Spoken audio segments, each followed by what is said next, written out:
손자를 위해 분당 32평 아파트를 15평과 바꿔줬습니다. 명의는 제 것, 그냥 살기만 바꾸는 거라고 했죠. 그런데 8개월 후 장 보고 돌아오던 버스 정류장에서 이사 트럭을 봤어요. 아들이 낯선 중년 여성과 짐을 나르고 있었습니다. 어머님, 이렇게 좋은 아파트에서 순간 다리에 힘이 풀렸어요. 제가 내어준 집에 장모를 드린 겁니다. 손자 때문이라던 말은 거짓말이었어요. 그날 밤 저는 결심했습니다. 받은 만큼 돌려주겠다고. 저는 박순희입니다. 올해 68. 분당에서 혼자 살고 있어요. 아니, 살고 있었어요. 그날 일어난 일을 말씀드리기 전에 여러분께 하나 고백할 게 있습니다. 저는 제가 참 착한 엄마라고 생각했어요. 손자를 위해서라면 뭐든 할 수 있는 할머니였죠. 하지만 그게 제 인생 최대의 실수가 될 줄은 몰랐습니다.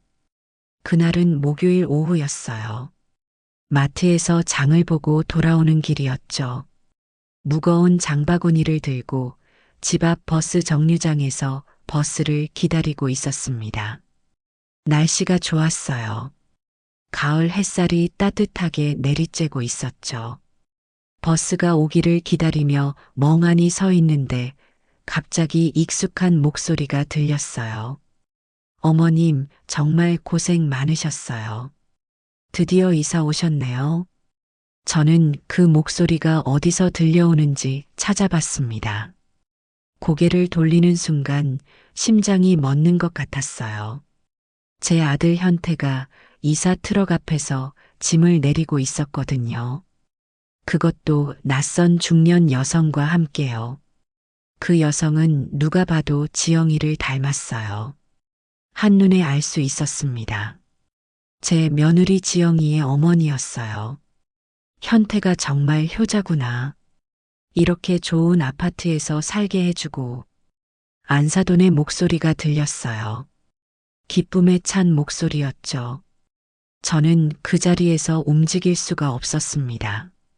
다리에 힘이 풀려서 버스 정류장 벤치에 주저앉고 말았어요.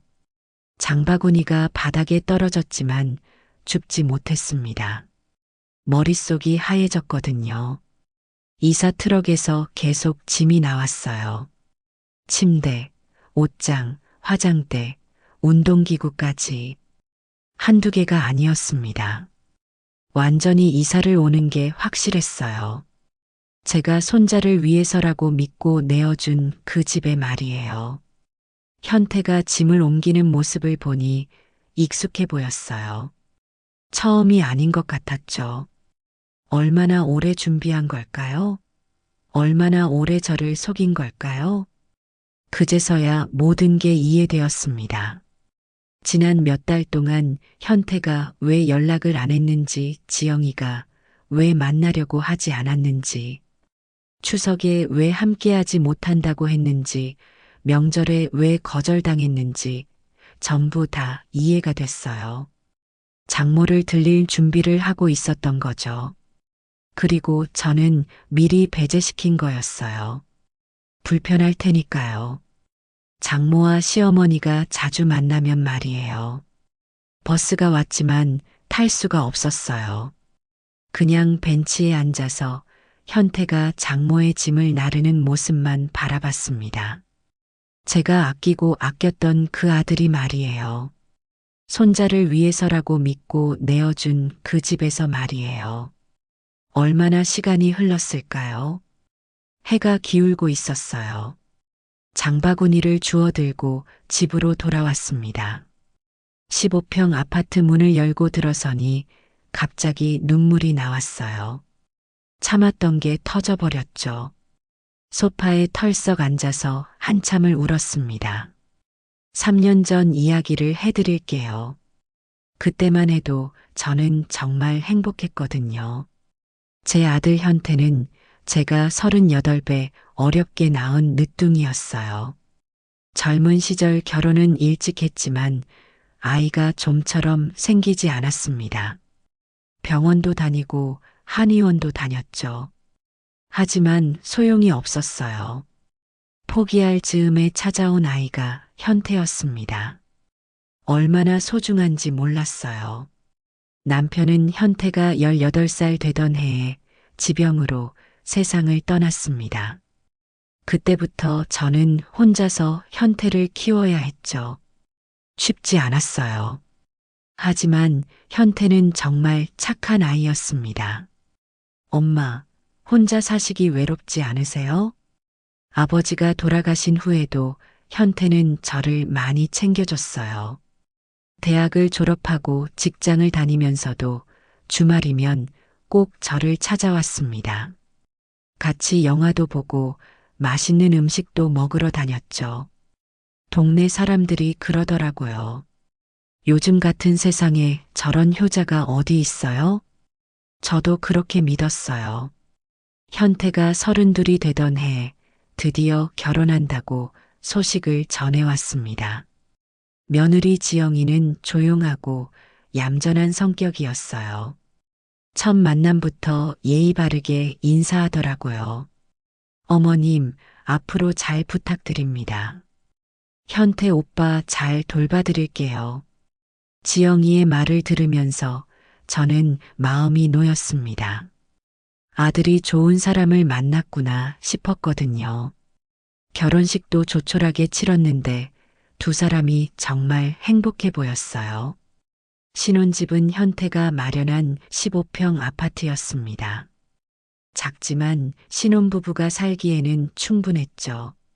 저는 분당에 있는 32평 아파트에서 혼자 살고 있었어요.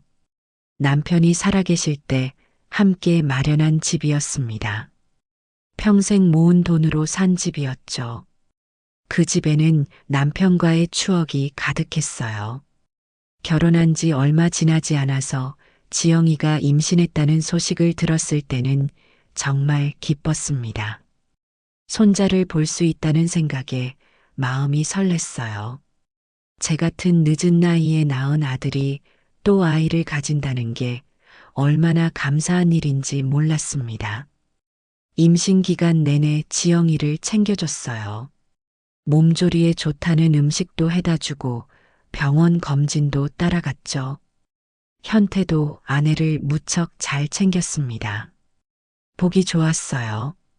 드디어 손자 민준이가 태어났을 때는 눈물이 날 정도로 기뻤어요. 작고 까만 머리카락을 가진 아기가 얼마나 예쁘던지요. 현태를 처음 낳았을 때 그 감동이 다시 밀려왔습니다. 엄마, 손자 어때요? 예쁘죠? 현태가 자랑스럽게 아기를 안고 있는 모습을 보니 마음이 뿌듯했어요. 이제 우리 가족이 하나 더 늘었구나 싶었거든요. 지영이도 산후조리를 잘해주려고 노력했습니다. 미역국도 끓여주고 집안일도 도와줬죠. 며느리가 편히 쉴 수 있도록 최대한 배려했어요. 그때만 해도 정말 행복했습니다. 착한 아들과 며느리, 그리고 예쁜 손자와 함께하는 미래를 그리고 있었거든요. 민준이가 태어난 지 2달쯤 지났을 때였어요.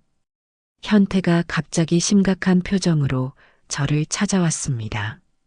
엄마, 상의드릴 일이 있어서 왔어요. 뭔가 중요한 이야기인 것 같아서 저도 긴장했어요.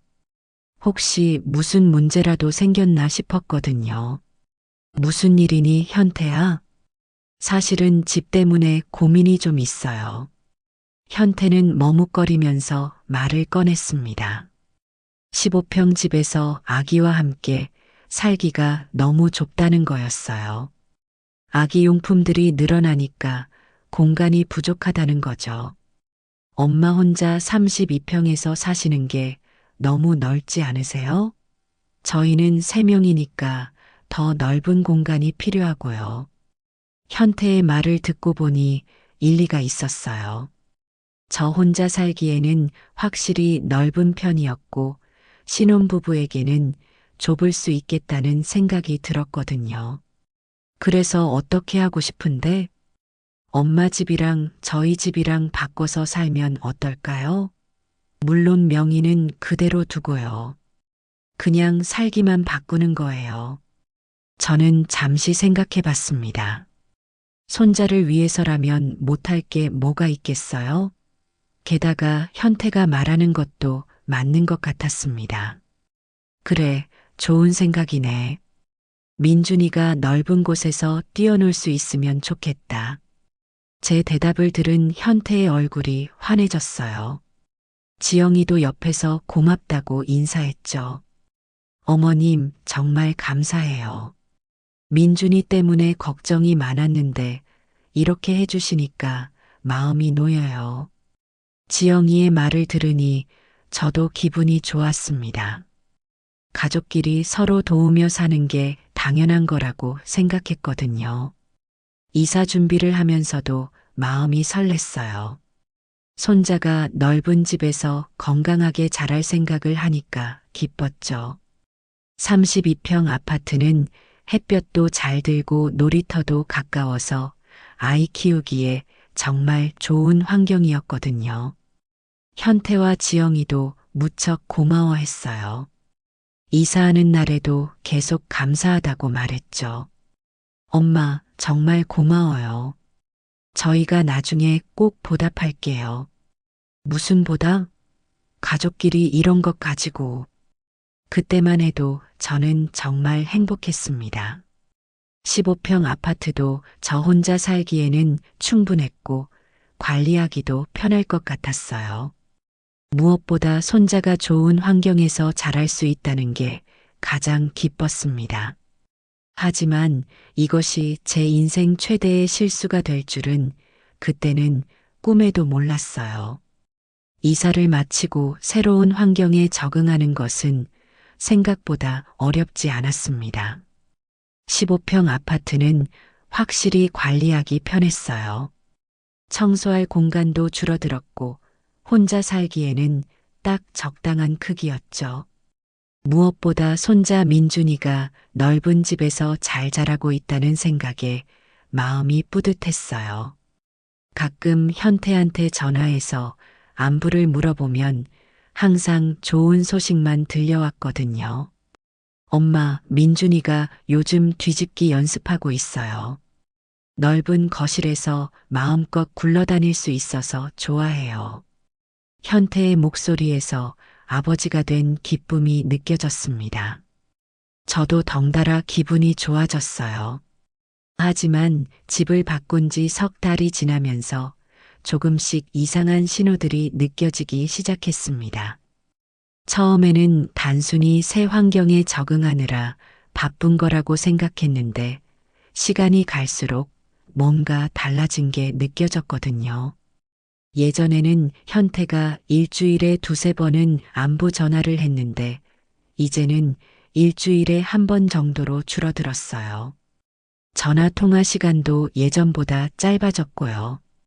엄마, 요즘 어떻게 지내세요? 응, 잘 지내고 있어. 현태야, 민준이는 어때?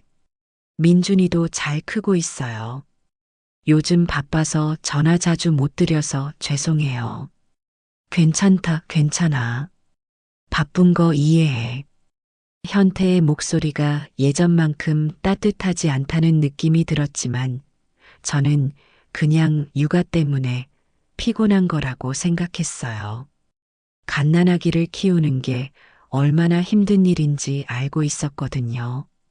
더 이상하게 느껴진 건 제가 민준이 보러 가겠다고 할 때였어요. 예전에는 언제든 환영이었는데 이제는 뭔가 핑계를 대면서 만류하는 일이 많아졌죠. 엄마, 이번 주말에 민준이 보러 갈까? 아, 이번 주말은 민준이 예방접종 때문에 시간 내기가 좀 힘들 것 같아요. 다음 주에 오시면 어떨까요? 그래, 그럼 다음 주에 갈게. 하지만 다음 주에 연락하면 또 다른 이유가 있었어요. 이번에는 지영이가 몸살기가 있어서 민준이한테 옮길까봐 걱정돼요. 처음에는 정말 그런 줄 알았어요. 아기가 있는 집에서는 조심해야 할 게 많으니까요. 하지만 이런 일이 계속 반복되니까 이상하다는 생각이 들기 시작했습니다. 그러던 어느 날 우연히 마트에서 지영이를 만났어요. 민준이를 유모차에 태우고 쇼핑을 하고 있더라고요. 몸살기가 있다고 했는데 멀쩡해 보였습니다. 지영아, 여기서 웬일이야? 지영이가 저를 보더니 잠깐 당황하는 표정을 지었어요. 아, 어머님, 안녕하세요. 몸살은 다 나았니? 현태가 아파서 민준이한테 옮길까봐 걱정된다고 하던데. 아, 네. 많이 좋아졌어요. 지영이의 대답이 어색했어요. 뭔가 숨기는 게 있는 것 같은 느낌이 들었거든요. 그럼 이번 주말에 민준이 보러 가도 될까? 그게요. 이번 주말에는 친정 어머니가 오시기로 했어서요. 또 다른 핑계였어요. 저는 점점 서운해지기 시작했습니다. 그럼 친정 어머님이랑 같이 민준이 봐도 되는데? 아무래도 두 분이 같이 계시면 민준이가 힘들어할 것 같아서요. 다음에 꼭 모시겠습니다. 지영이는 얼른 자리를 뜨려고 하는 것 같았어요. 예전 같으면 마트에서 만났을 때 같이 장보기도 하고 차라도 한잔했을 텐데 말이죠. 집으로 돌아가는 길에 마음이 무거웠어요. 뭔가 잘못된 건 아닌지 걱정이 되었거든요. 혹시 제가 모르는 사이에 실수한 게 있나 싶어서 곰곰이 생각해 봤지만 딱히 떠오르는 게 없었습니다. 더 이상하게 느껴진 건 명절이었어요. 추석이 다가오는데 현태가 명절 계획에 대해 전혀 언급하지 않는 거예요. 예전 같으면 미리 연락해서 준비할 것들 상의하곤 했는데 말이죠. 제가 먼저 물어봤어요. 현태야, 추석 때 어떻게 할 거니? 아, 추석이요? 저희는 조용히 집에서 지낼 것 같아요. 그럼 엄마도 같이 지내면 되겠네. 음, 그게요. 민준이가 아직 어려서 사람 많으면 힘들어해요. 이번에는 저희끼리 지내려고요. 또 거절당했어요. 명절에도 가족이 함께하지 못한다는 게 얼마나 서운한지 모르겠더라고요.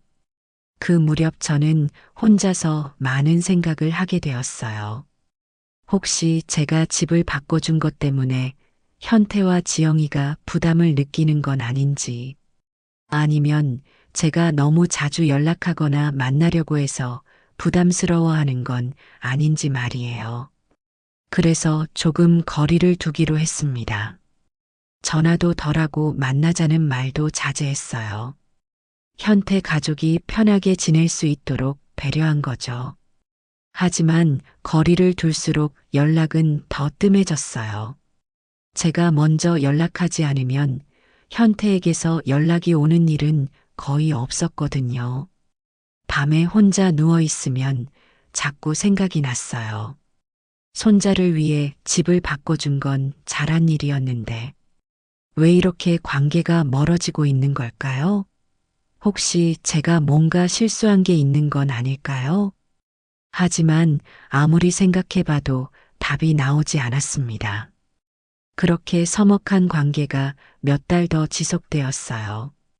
저는 현태 가족을 배려한다는 명목으로 연락을 자제했지만 속으로는 점점 외로워지고 있었습니다. 혼자 민준이가 어떻게 자라고 있는지, 첫걸음만은 언제 뗐는지, 첫말은 뭐였는지 궁금한 게 너무 많았거든요. 그리고 바로 그날이었습니다. 제가 1챕터에서 말씀드렸던 그날이요. 마트에서 장을 보고 돌아오는 길에 버스 정류장에서 본 그 이사 트럭 말이에요. 집에 돌아와서도 정신이 없었어요. 장바구니를 부엌에 내려놓고 소파에 털썩 앉았는데 눈물이 나오려고 했습니다. 하지만 울기에는 너무 어이가 없었어요. 그날 밤 잠을 이룰 수가 없었습니다. 자꾸만 생각이 났거든요. 현태가 집을 바꾸자고 했을 때 했던 말들이요.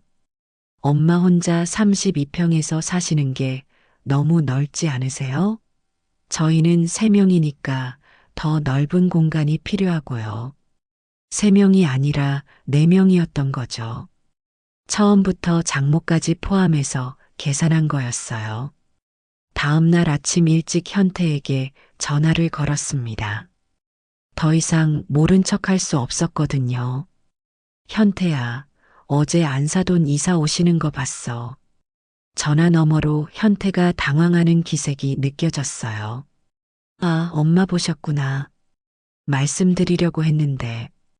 언제부터 계획한 거니? 그게요. 갑자기 결정된 거예요. 장모님이 혼자 사시기 외로워하셔서요. 현태의 목소리가 떨리고 있었어요. 거짓말하고 있다는 게 뻔히 보였죠. 갑자기라고? 그럼 나한테 집 바꾸자고 할 때는 이런 계획이 없었다는 거야? 정말 그때는 몰랐어요. 민준이 때문에 바꾼 거 맞아요. 하지만 저는 더 이상 믿을 수 없었어요. 이삿짐의 양을 봤을 때 갑작스럽게 결정된 게 아니라는 걸 알 수 있었거든요. 현태야, 솔직히 말해봐.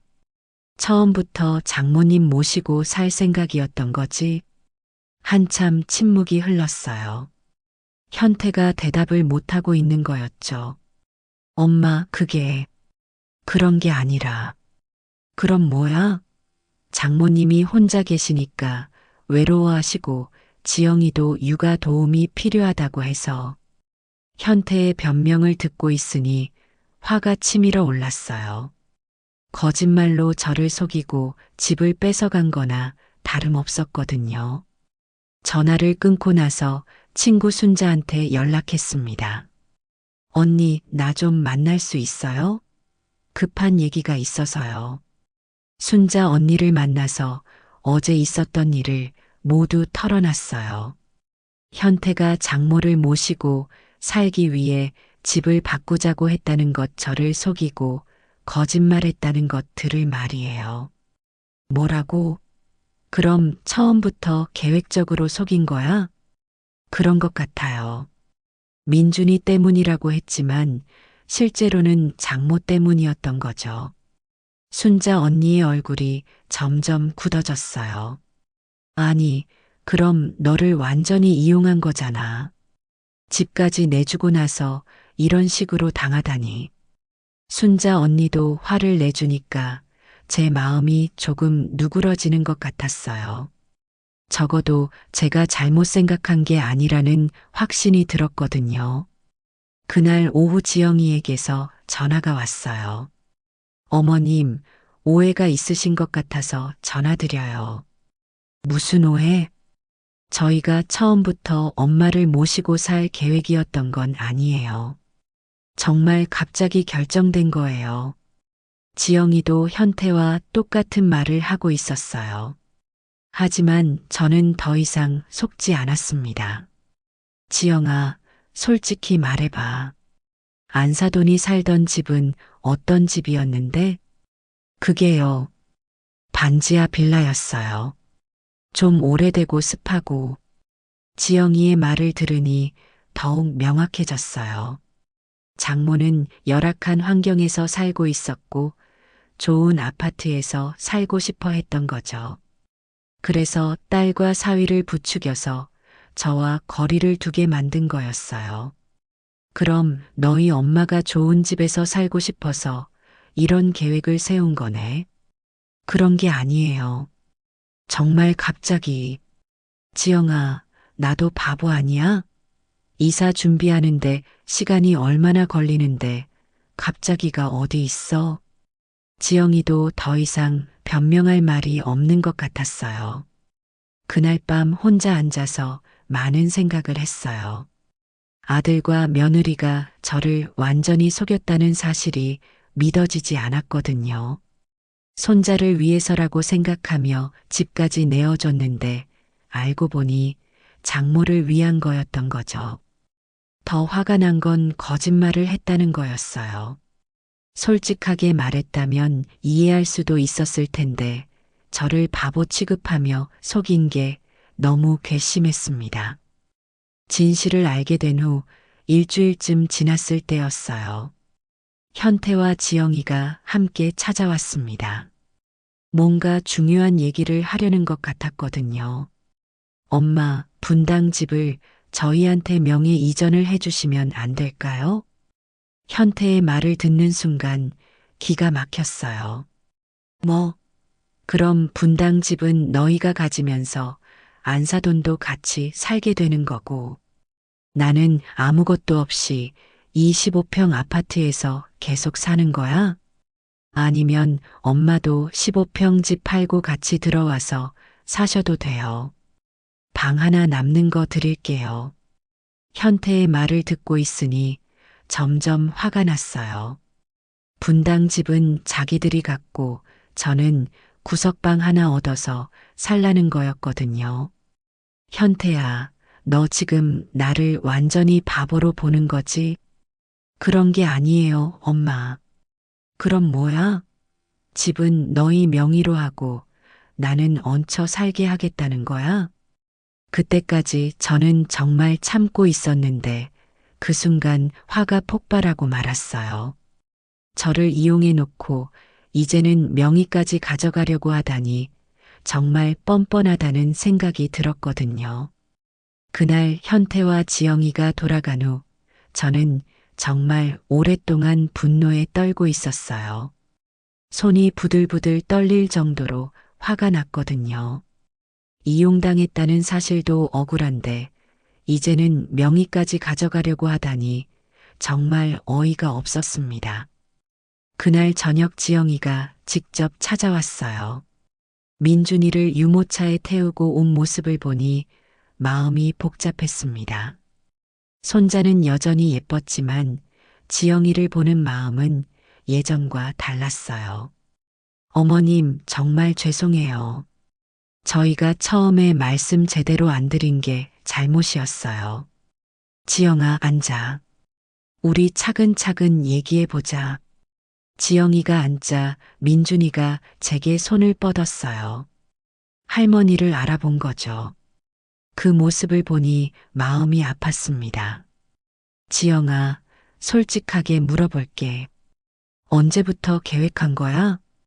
정말 얼마 전에 결정된 거예요. 엄마가 혼자 사시기 너무 외로워하셨어요. 외로워하는 건 나도 마찬가지야. 나도 혼자 살고 있거든. 지영이의 표정이 당황스러워 보였어요. 그건 그렇지만 저희 엄마는 집도 더 열악해서 더 외로우셨을 거예요. 그럼 너희에게 집을 양보한 나는 괜찮다고 생각하는 거야? 집 바꾼 이후로 연락도 엄청 뜸해졌잖아. 의도적으로 피하기 시작했고, 그제서야 지영이가 할 말을 잃는 것 같았어요. 어머님, 정말 죄송해요. 저희가 생각이 짧았어요. 사과는 됐고, 이제 어떻게 할 건지 생각해 봐야 할 것 같은데. 그게 무슨 말씀이세요? 집 말이야. 명의는 내 것인데 너희가 안사동까지 모시고 살고 있으니까 문제가 생긴 거지. 지영이가 잠시 생각하더니 말했어요. 그럼 어머님도 같이 사실래요? 집이 넓으니까 충분히 가능할 것 같은데요. 그 말을 들으니 기가 막혔어요. 장모와 시어머니가 한 집에서 같이 살라는 거였거든요. 지영아, 그게 말이 된다고 생각해? 아무래도 불편하시겠죠? 그럼 어떻게 하면 좋을까요? 지영이는 정말 모르는 것 같았어요. 자기들이 얼마나 큰 잘못을 했는지 전혀 이해하지 못하고 있는 거죠. 그날 밤 지영이가 간 후에 혼자 생각해 봤어요. 과연 이 문제를 어떻게 해결해야 할지 말이에요. 명의는 제 것이니까 나가라고 할 수는 있지만 그러면 손자와도 완전히 멀어질 수 있었어요. 그렇다고 이대로 넘어가기에는 너무 억울했고요. 그날 밤 잠자리에 누워서도 계속 생각이 났어요. 이대로 당하고만 있을 수는 없다는 마음이 점점 커졌거든요. 뭔가 제대로 된 응징을 해줘야겠다는 생각이 들었습니다. 다음 날 아침 일찍 부동산에 전화를 걸어봤어요. 여보세요. 혹시 32평 아파트 시세가 어떻게 되나요? 분당 어느 단지신가요? 제가 아파트 정보를 말해주자 부동산 직원이 대답했어요.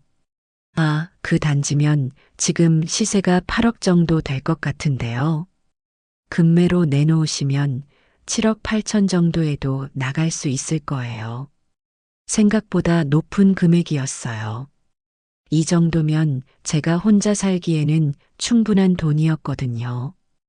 혹시 금매로 내놓으면 얼마나 빨리 팔릴까요? 요즘 그 단지 매물이 잘 안 나와서요. 금매로 내놓으시면 일주일 안에도 나갈 수 있을 것 같아요. 전화를 끊고 나서 본격적으로 계획을 세우기 시작했어요. 며칠 후 현태에게 전화를 걸어서 자연스럽게 물어봤어요. 현태야, 요즘 어떻게 지내니? 잘 지내고 있어요, 엄마. 목소리가 여전히 어색했지만 저는 아무렇지 않은 척 했어요. 그러고 보니 지영이가 여행 가고 싶어 한다고 하던데 계획 세웠니? 아, 그거요? 베트남으로 4박 5일 정도 다녀올까 해요. 장모님도 같이 가기로 했고요. 안사돈이 외로워해서 모시고 간다는 말에 저는 기가 찼습니다. 하지만 제 감정을 꾹 숨기고 차분하게 다시 말을 이어갔어요. 그래, 그럼 언제쯤 갈 예정이야?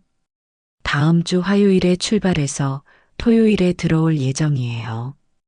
완벽한 타이밍이었어요. 4박 5일이면 제가 모든 일을 처리하기에 충분한 시간이었거든요. 그래, 좋겠네. 오랜만에 가족여행이니까 재미있게 다녀와. 네. 그런데 엄마는 괜찮으세요? 민준이도 못 보고. 괜찮아, 괜찮아. 여행 다녀와서 보면 되지. 사진 많이 찍어와라.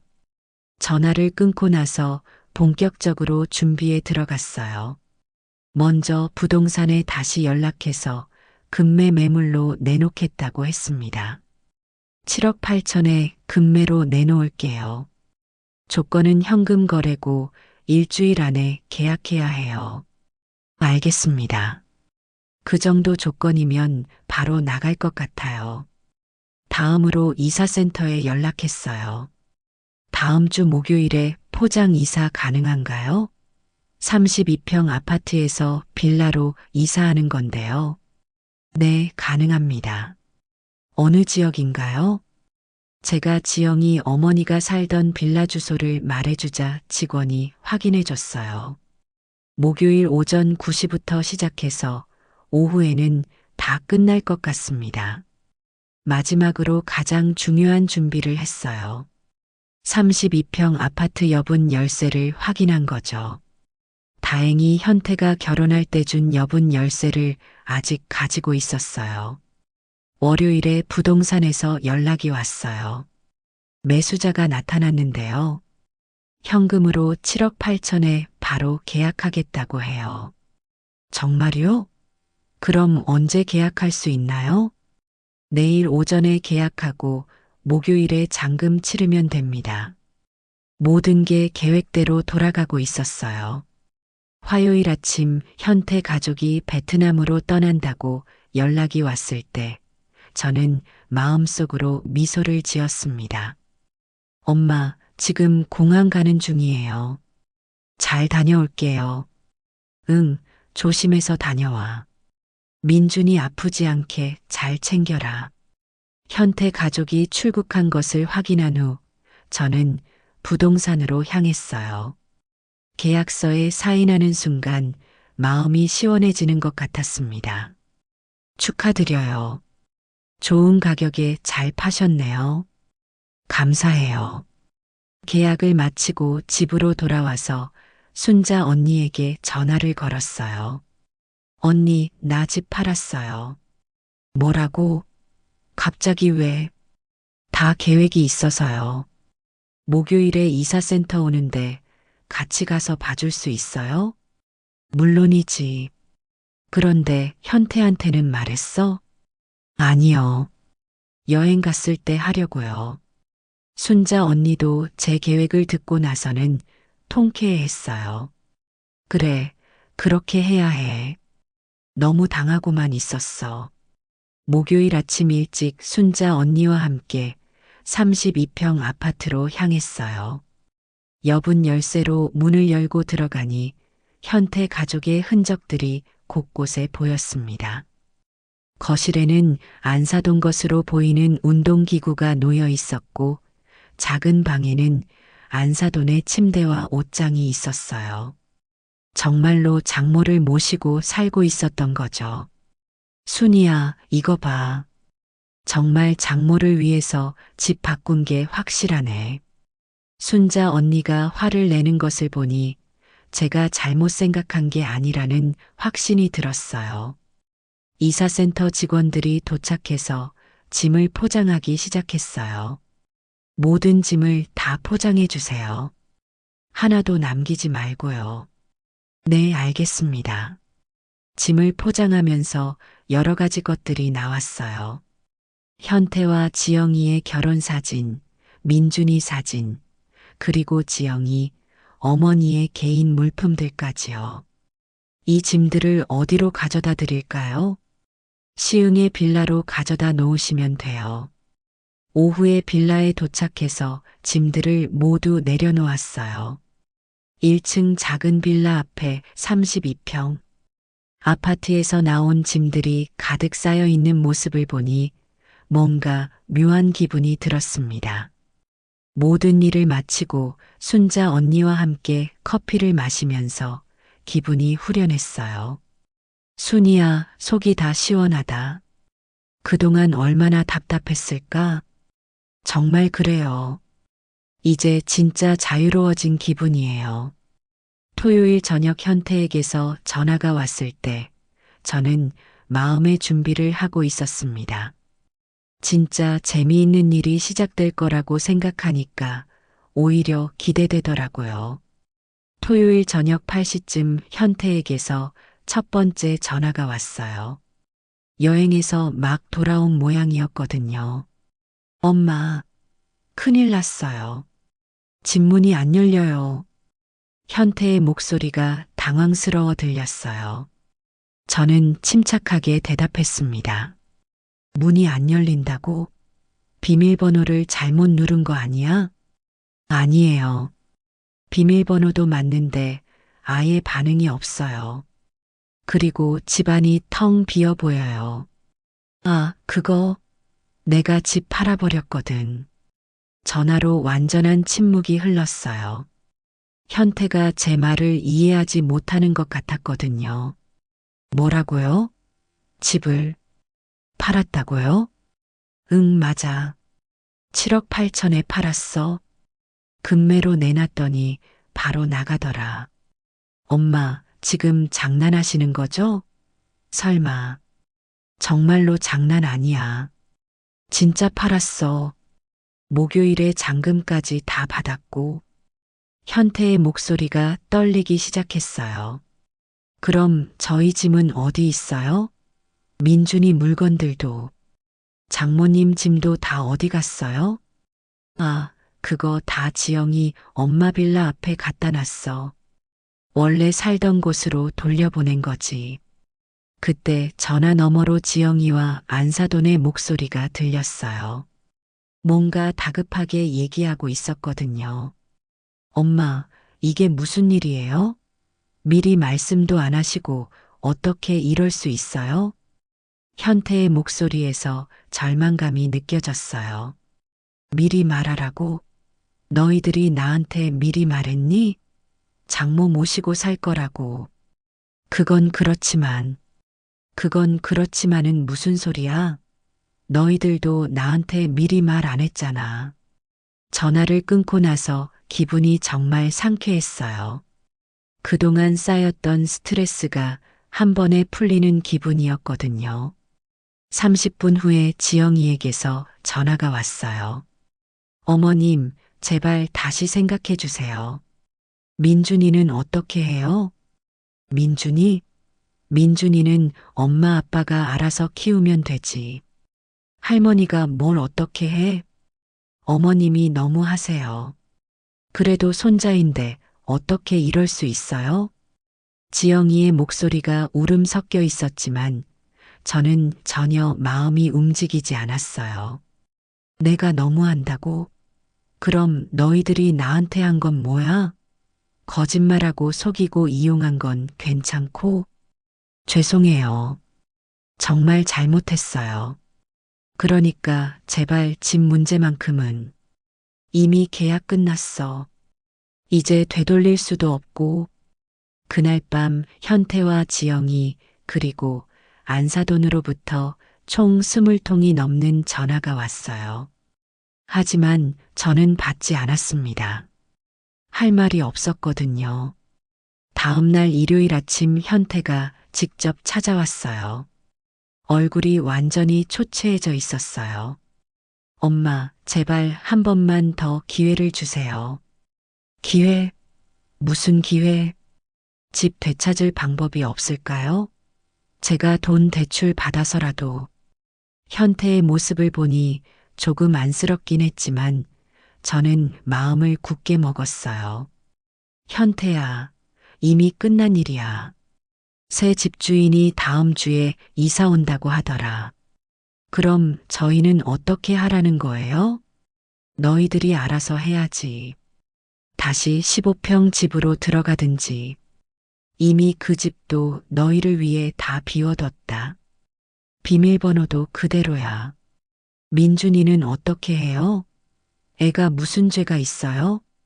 현태가 민준이를 들먹이니까 마음이 아팠지만 저는 단호하게 말했어요.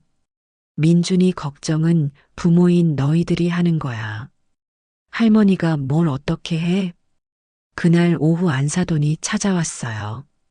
사돈, 지영이 어머니입니다. 아, 그래요? 들어오세요. 우리 서로 어른 대화를 좀 해봅시다.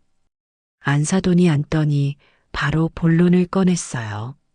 솔직히 말해서 이번 일은 우리 지영이가 잘못했어요. 하지만 그렇다고 이렇게까지 하실 필요는 없었잖아요. 이렇게까지라요? 제가 뭘 어떻게 했다는 거예요? 집을 팔아버리시고 짐을 다 내다 버리시고 안사돈의 말을 듣고 있으니 화가 다시 치밀어 올랐어요. 잠깐만요. 짐을 내다 버렸다고요? 제가 어머님 원래 집 앞에 갖다 드렸는데요. 그게 그렇게 다를 게 뭐가 있어요? 많이 다르죠. 버린 것과 원래 자리에 갖다 놓은 건 완전히 다른 거예요. 안사돈은 뭔가 할 말을 찾지 못하는 것 같았어요. 그리고 사돈, 애초에 이 모든 일의 시작이 사돈이 좋은 집에서 살고 싶어서였던 거 아니에요? 그게 무슨, 지영이랑 현태가 저를 속이고 거짓말한 것도 결국은 사돈 때문이었잖아요. 안사돈의 얼굴이 붉어졌어요. 그렇다고 해서 이렇게 복수를 하시는 게 옳은 일인가요? 복수요? 이건 복수가 아니에요. 제가 받은 만큼 돌려준 거예요. 받은 만큼이라뇨? 저를 이용하고 속인 만큼 저도 그대로 돌려준 거죠. 그날 안사돈이 돌아간 후 저는 여행사에 전화를 걸었어요. 유럽 여행 상품 중에 가장 좋은 걸로 예약하고 싶어요. 몇 분이서 가실 건가요? 저 혼자요. 15일 정도로 길게 가고 싶어요. 집 한 돈으로 이제 제가 하고 싶었던 모든 걸 할 수 있게 되었어요.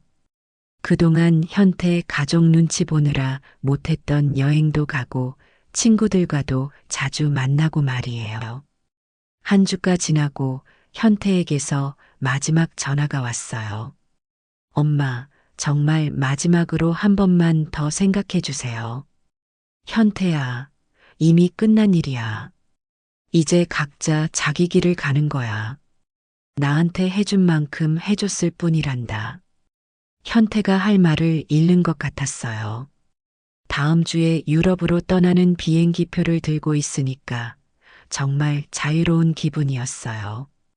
그동안 아들과 며느리 눈치 보면서 살았는데 이제는 정말 제 마음대로 살 수 있게 된 거죠. 순자 언니가 공항까지 배웅 나와줬어요. 순이야, 정말 잘했어. 앞으로는 내 인생을 위해서 살아. 고마워요, 언니. 이제 정말 자유해요. 비행기에 앉아서 창밖을 보니까 마음이 정말 후련했어요. 68년을 살면서 이렇게 속 시원한 일은 처음이었거든요. 현태와 지영이는 결국 15평 아파트로 들어가 지내고 있다는 소식을 들었어요. 물론 안사돈과 함께요. 하지만 이제는 더 이상 그 문제는 제가 상관할 일이 아니었어요. 저는 이제 정말 제 인생을 위해서 살기로 했거든요. 가족도 선을 넘으면 남보다 못하더군요. 여러분도 저처럼 이용당하지 마시고 자신을 소중히 여기면서 사세요. 받은 만큼만 돌려주는 것. 그게 세상 사는 지혜인 것 같습니다. 손자를 위해 집을 내어준 건 잘못이 아니었어요. 하지만 그 마음을 이용당한 건 제 잘못이 아니었습니다. 저는 배웠어요. 가족이라고 해서 무조건 참고 넘어가는 게 미덕이 아니라는 걸요. 받은 만큼 돌려주는 것, 그게 진짜 공평한 거더라고요. 여러분도 기억하세요. 여러분의 인생은 여러분 것입니다.